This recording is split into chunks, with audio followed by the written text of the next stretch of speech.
everybody. Welcome to the ColleX podcast. I'm your host, DJ Gove. Um, we are at our hotel in Walt Disney World down in Orlando. Sorry for the hostage look. Just using the webcam built in the laptop here. I don't have all my stuff with me.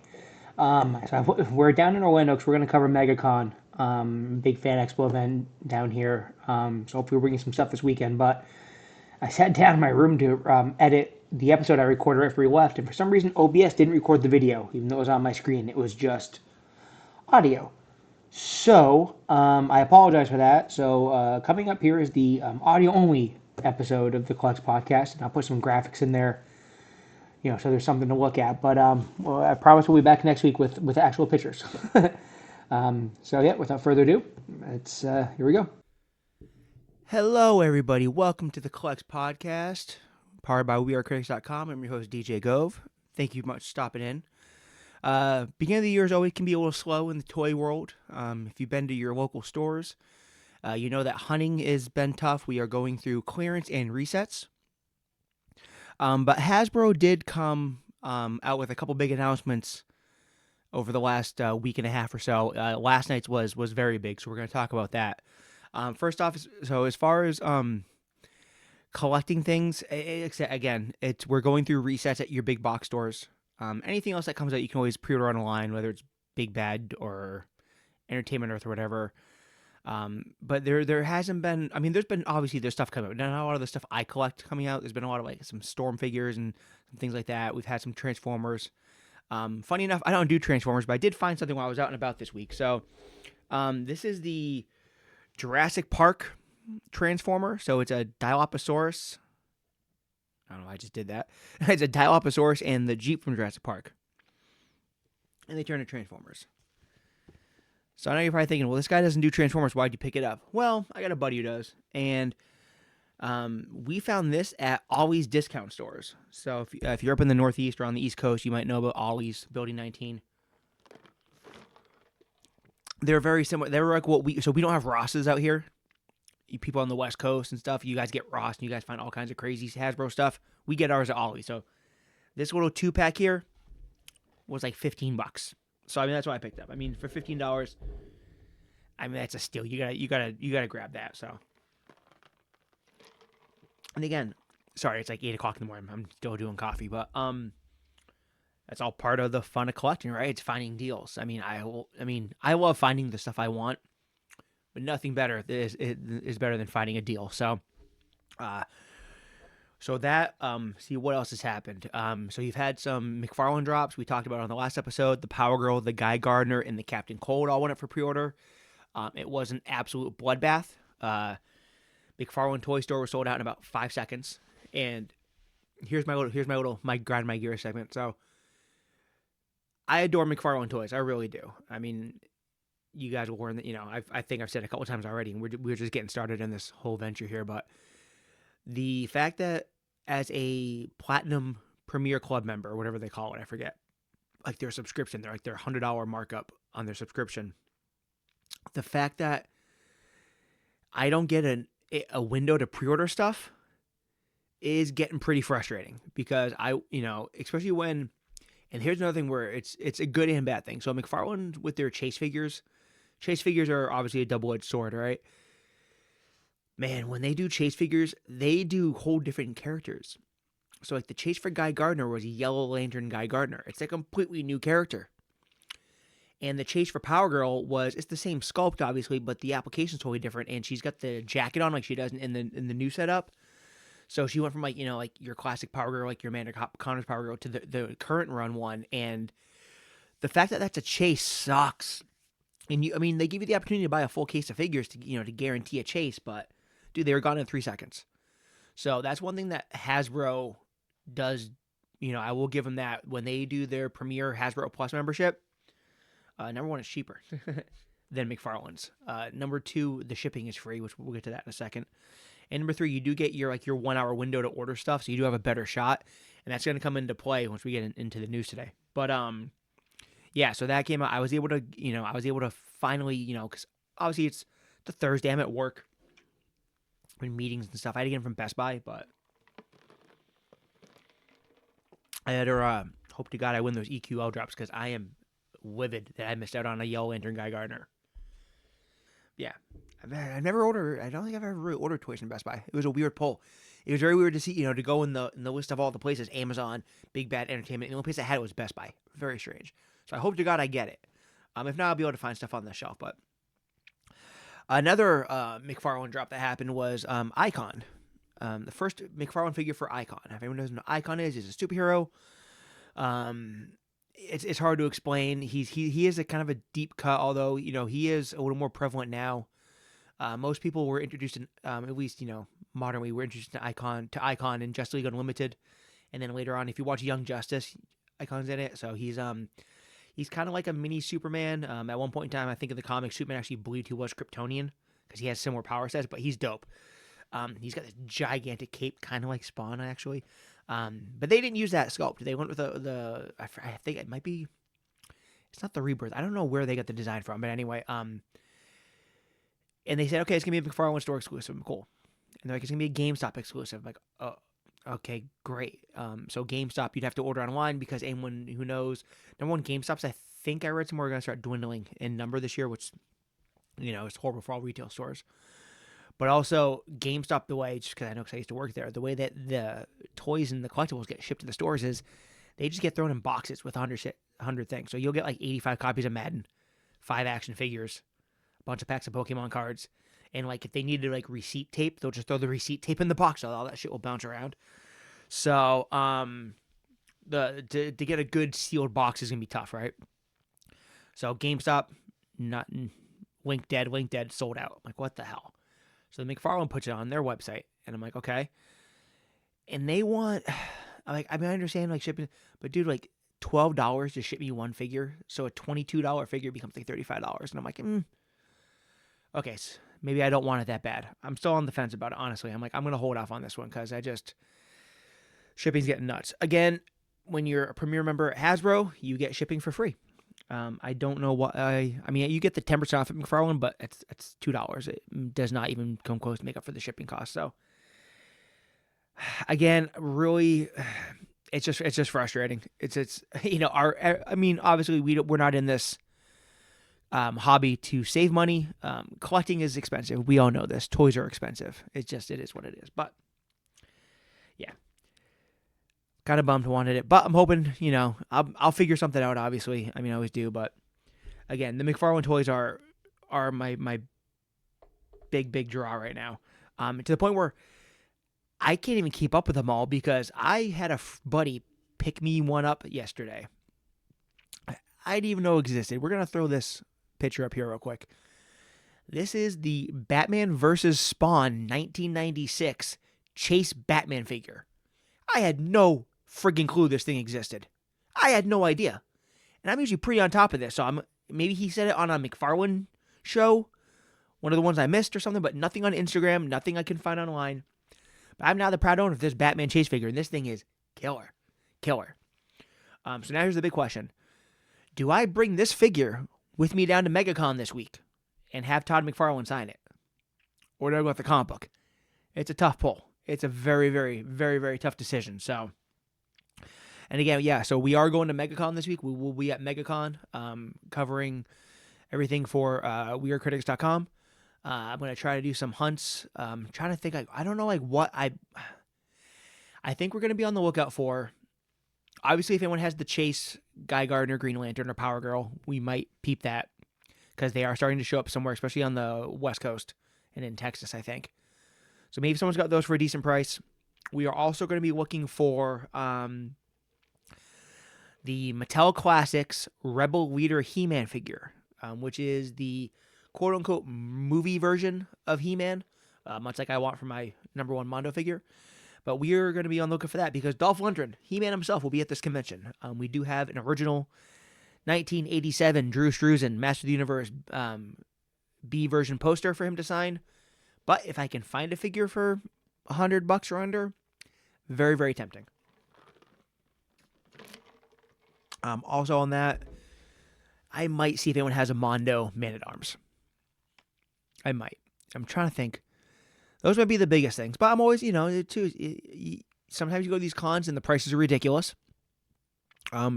MegaCon is in the Fan Expo family, which we adore. We get one up here in Boston. We go every year, and we contribute to the ecosystem of conventions quite frequently. But it's hit or miss. Sometimes you have people that are really, really, really trying to make up that table cost.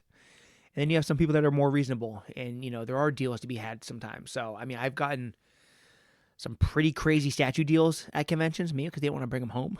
But we'll see. So, yeah. So, check the, I guess I'll put them on Instagram or whatever. There might be some little, some reels or whatever of us collect hunting at MegaCon. Okay.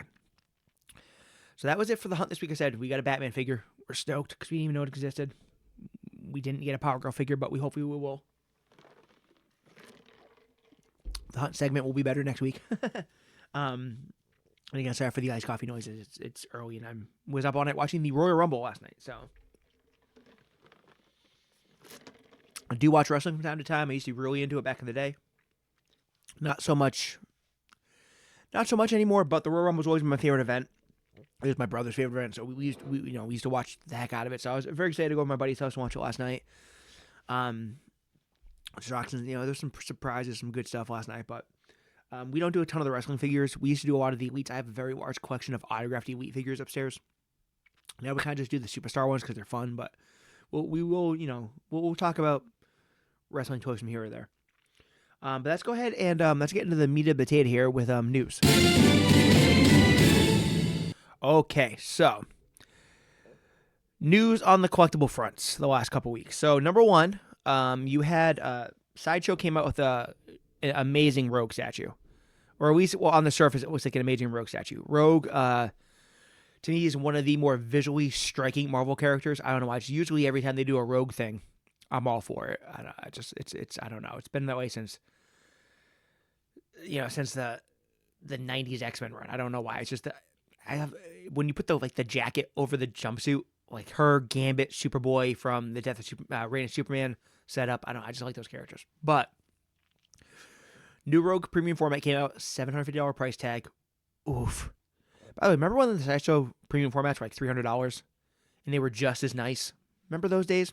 Pepperidge Farms remembers. So this thing came out and I was like, okay, I'm probably not going to get it because I will be murdered in my sleep by my wife because it's a gigantic $800 statue. But I was intrigued. Until I saw the face sculpt. I don't dig the face sculpt at all. To me, that's not Rogue. I don't know who the hell that's supposed to be. I don't understand what they were going for.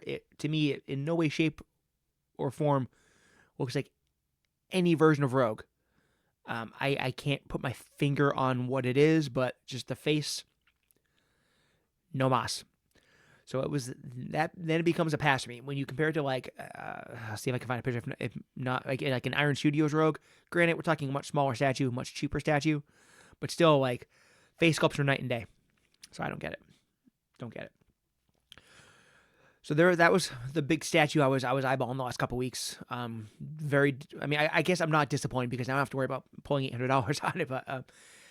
But again, if I don't know. I mean, I just don't understand the face sculpt. Long story short. But normally Sideshow does make excellent stuff. I have Sideshow stuff. I love Sideshow. I wish I could buy more Sideshow.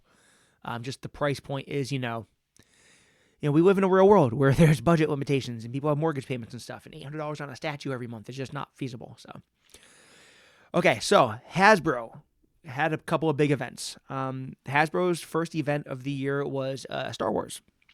I love Star Wars. I have many, many, many hundreds, if not thousands of Star Wars figures. But it is tough with Star Wars because a lot of this stuff is just new card, maybe new sculpt, maybe soft goods application, just little tweaks on figures that we already have because we've been doing this dance for so long now. I mean, we're almost 50 years into Star Wars. We've had everything pretty much, right? So really a lot of these things just end up being the new properties or the new characters. And that's kind of what we got here for the most part. So first up, Black Series Collection. You got a new Clone Wars Anakin Skywalker, but it's kind of like live action Anakin Skywalker from the Ahsoka TV show. When Hayden came back in the show, dude, it was dope. It was so cool. We've gotten a figure very similar to this before. It was I think it might have been the Walmart exclusive Clone Wars figures. There's an Obi-Wan, a Mace, and an Anakin, I think. I believe, and an ARC Trooper, if I'm remembering correctly. Or it might have been a 2-pack. It might have been a 2-pack that came. So they took that, which was like hey, what if the Clone War, we're going to give you your Clone Wars look, but we're going to make it look like it might have been in live action, you know? They didn't have, I don't think they had the full, Hayden face scan for it. But now that you had Hayden come back for Ahsoka, you had a full scan of him in the Clone Wars armor that they made for the costume on the show. And this thing is an absolute knee slapper. So, already on Big Bad and stuff, it sold out fast. Pulse, it sold out super fast. I have one of these coming. This thing is pretty sick. So usually, the retreads, I'm like, I'm not going to buy it for the new box or whatever. This is one that we haven't had an Anakin this good come in a Black Series box. Like they said, there's been a 2-pack one that was good enough, but the 2-pack stuff messed up the aesthetic. So this thing is killer. This is this was an easy pickup. So, and to go with him, the other Black Series figure was a new Captain Rex. There's been a bunch of Captain Rexes. I think there's one at PulseCon that I have. And there's another one in between. I forget. I said there's many of these re-releases. I can't even keep track anymore. But this is a very nice Rex. I will be picking this up. Not gonna lie, I kind of wish they went with it came with the bearded homeless clone head from the Obi-Wan show.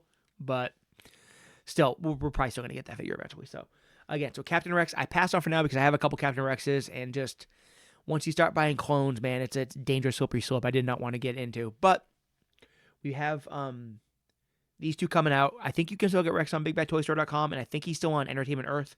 But I believe Anakin is sold out pretty much everywhere, so you have to watch for a restock or check your pegs when they drop. Because yeah, they went, damn man, they went fast. They went really fast. I came in I was thinking about it. I was like, okay, I'm gonna add it to my cart and get it. And I was like, maybe I should get another one in case I want to open one because it's so nice looking. And by the time I realized I might want to open her, dude, gone, absolutely gone. So that was that. Next up, they did some vintage collection. So here, Star Wars, man, we're funny as Star Wars people, right? So we all started off with the little 3 3/4 inch ones. And then, I remember when Black Series came out, I was like, why are they making them big? They're ruining Star Wars. I'm not going to buy this.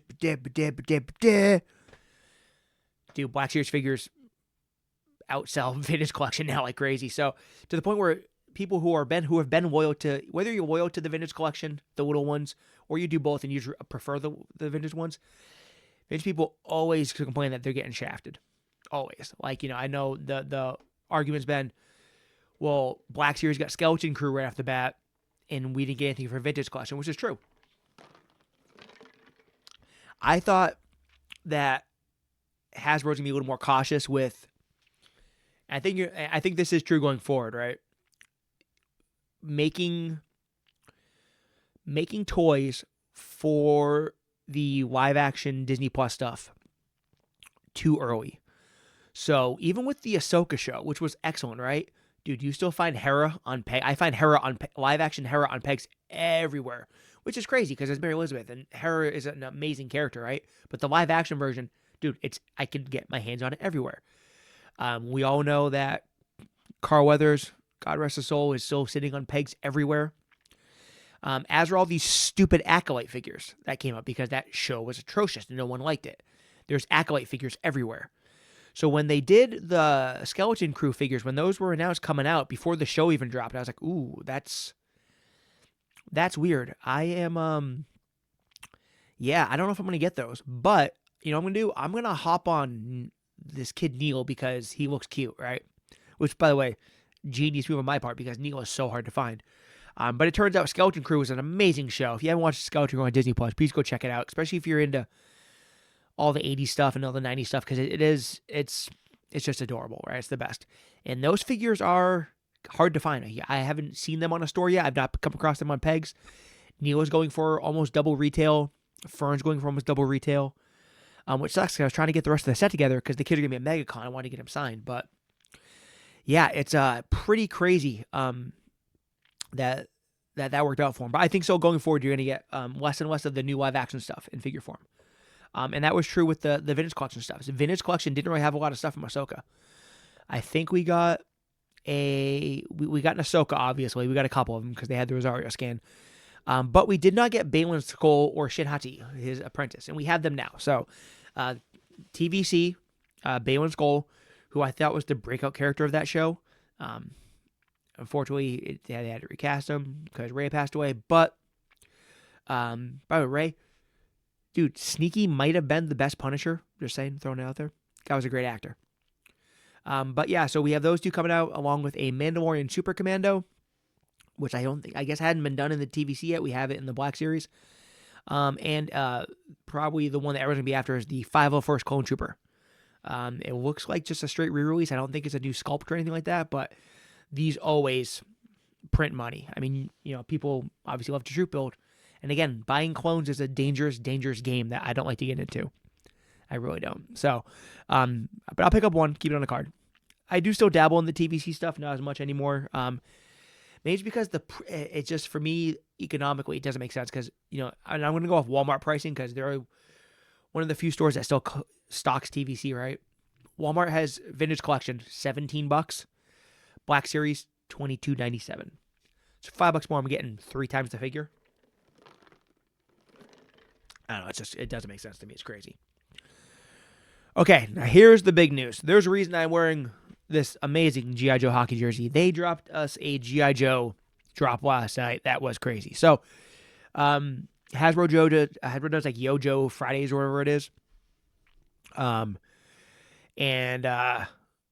Man, by the way, shout out to the Pulse team for getting people excited. So, they gave us some renders for some of the new stuff that's going to be coming out. So we've already, we've talked before, we've seen some weeks on like the retro stuff, Flint and CoverGirl and the Bat and Major Blood, etc. Right? So these are all new products. So first up, it looks like we're getting Slice and Dice. So as you can see, this is probably going to be a 2-pack, which sucks. It's going to be crazy expensive. And with 2-packs, so far, I think every 2-pack has been an exclusive somewhere, so this is probably going to go to Walmart, I would imagine, because usually Target only gets it when it's like Tiger Force or Tiger Island or whatever, or Cobra Island, I should say. So you have Slice and Dice, looking very much like their original 1985 debuts, but like in the the upscaled classified kind of sculpt. I think you need to do some texturing on some of them, but I'm sure they'll take it. This is just a render, and it's not final. But look at these accessories. Look at the weapons. Look at the Raiden hat and like the little shawl thing that goes on his shoulder. That's killer. I mean, I think you're gonna have people buying this set just to pull those pieces out. Honestly, this might be. I mean, obviously, people were excited for Slice and Dice. I had Slice as a kid. I don't think I had Dice, or maybe I did. But I had like the Slice, like the orange one from like I think it was Tiger Force or something like that. And was there a green one? There might have been a green one too. But anyway, I had a different colored one. I never had the original one because 85 I was only 3. So, but these figures originally debuted in 1985. These are based off their 1985 look. And again, this thing you could say this might be worth it just be a $65 accessories pack. Not gonna lie, there's a lot of going on here. So that's kind of cool. That's a big pull. I'm not a 2-pack guy. Because it messes with the box aesthetics. It's hard to put them in tubs and stuff and fit them on shelves, etc. But I understand why you need to keep these two together. Okay, next up is the snake armor, the Cobra snake armor. This one's kind of a weird one. So snake armor debuted in 1983, the white version. I believe it came in, I want to say, I could be wrong. I'm just going off memory here. I didn't look this up. White, red, blue and black, I think it ended up coming in eventually as they re-released it. And the cool thing about the snake armor is that you could fit a figure inside it. It was like a little mech for your Cobra guy, so you could put any, generic troop or whatever in this thing and have him be this giant, like, kind of like Exo Squad looking dude. The big question is, because it's, again, rendering, it looks like there's no butterfly joints on the arms. It looks like just straight up and down articulation. But also, it looks like a solid piece. Does this thing come with a figure or have a figure you can put inside it? That's the big question. If you could put a figure inside it, I will buy one to open. If it comes with a figure, I will buy one to open and one to keep sealed. If it's just the armor, I might actually pass on it because I just don't see where it fits into my plans, honestly. And that's just me. I mean, some people might be stoked for it. Some people, again, with all this like stuff that they're bringing back from back in the day, it's like, well, I had this thing when I was 5 years old, and it was the first GI Joe like vehicle, quote unquote, I ever got. So I want it, dude. Good, that's awesome. That's why we do this, right? Me, I never had one. I can't remember a friend who had one. I remember seeing it like at like later on in life, at, like yard sales and stuff like that. But I just never hopped on the snake armor. So again, we have to see final details on it. And again, like I said, we don't have release dates or price points or any of this stuff. The Walmart slice and dice thing, that was just my guess. That's not set in stone. But yeah, so we got those two. And then, yeah, man, we are getting, so in the world of G.I. Joe, especially on the good guy side, there is one vehicle who reigns supreme. It's the Ostriker. We're getting the Ostriker. I'm very excited. Yeah, kind of excited. So, Ostriker is like their little like buggy vehicle, right? Comes with a character called Crankcase. This thing has been released a couple times, but the main one was, I think it was 85 again. Was the original Ostriker. Here's a picture of the original Ostriker box in Crankcase. And then I know I think it might have came out for the 25th anniversary. I remember. I know it came out in 2020 during COVID when Walmart did that that little retro line, and I have a couple of those, and the thing is just killer. But the Crankcase was kind of weird in it. So on render, let's go off the figure, right? The Crankcase figure sculpt, it's killer, right? He's got the green vest. Some people were worried about the green vest. It didn't look that great on the little figure. It looks great on the classic figure. So Crankcase, excellent. The Ostriker, while I mean it's really, really nice. It is really, really nice. And you're not gonna stop me from buying one. I kind of wish the tires were the same size. I think they need to fix that. And I think the roll bar is a little too high. Maybe that's so you can stand the guy up, and I don't know. Maybe there's a reason for it. But again, rendering, not final. Plenty of time to change them tires. I don't like the little tires in the front, but whatever. Boys, we're getting another vehicle, and it's not a HasLab, which is excellent, right? Because HasLabs are expensive, and I don't know how they're gonna do it, but the Ostriker, it's weird because like they're kind of like the Ostriker and the His Tank are always kind of like the yin and yang on the vehicles, even though the His Tank is vastly more like durable and all that stuff. But His Tank was a HasLab. There were some people think like, oh, I could do an Ostriker as a HasLab. That'd be a weird pull because there's not a lot to it. But nope, normal vehicle. Just like the Vamp or whatever. How much? I don't know if it's like I think the Vamp was $100. So maybe it's gonna be $100. Maybe it's gonna be $80 because there's less plastic. I don't know. We'll have to find out. But I'm in. 100% I'm in. I love vehicles, accessories, and playsets. So I mean, this is cool. You're gonna find people that say like Gridiron makes a better vehicle. It's true. The Gridiron stuff, which is like a third-party thing that makes military vehicles, kind of supposed to be for GI Joes. They're very nice. They're also 2 or 3 times more expensive. Also, there's some Action Force vehicles. They want like 2 or 3, I think. But it's Hasbro always has to ride that line of commercially acceptable price point and collector respectability accuracy, I guess. Except for when you do a HasLab. That's why the HasLab Dragonfly is just the fucking dopest thing you've ever seen in your life, right? Because you paid through the roof for it. So, but for $85 or if it's gonna be $99, whatever, we are getting an Ostriker. If you are looking for an Ostriker, please pay attention. Find out the minute it's going on pre-order. Set alarms. Have windows up at multiple places. I would do Pulse. I would do Big Bad. I would do Entertainment Earth. I would have them all up. This son of a bitch is going to sell out in 10 seconds. Look at what the Vamp resells for. I mean, Vamp resale is insane. So if you want one, do yourself a favor and just be on the trigger. So I will. I might actually turn my Pulse Premium back on just to have the shot of this. So I let it lapse this year just because I thought it was gonna be dipping down a little bit, but I need one of these. I am. That's the only thing with the Ostrich. I am afraid of somehow either, even with setting alarms in Windows, being stuck at work or having something blow up at work, and I have to have the screen minimized and I miss out on it. So I am terrified about that. If that happens, I will just drive down to Providence and I will just knock on the door of Hasbro HQ every day until they give me one, or let me buy one, I should say. So, but yeah, so that's the action figure news for right now. Again, so it's a couple new Black Series, some new vintage collection, and yeah, and it's that Ostriker, man. That's the one. That's the big boy right now. So, again, we will be at MegaCon. I will be posting pictures. I'm gonna try to do reels. Again, I'm an old guy, man. I'm not great at this Instagram stuff. I'm trying to get better. Just same with the podcast. I'm not good at this podcast stuff. I'm trying to get better. So if you could like, subscribe, do us a big favor. We appreciate it. Are you looking forward to the Ostriker? What are your thoughts? Do you think the tires on the front are too small? Are you stoked with the snake armor? What do you think of the Anakin sculpt on this Clone Wars thing? Is this thing not the best? Drop it below. And everyone, thanks for checking in. Again, we are the ColleX Podcast, and we'll see you next week. And happy hunting.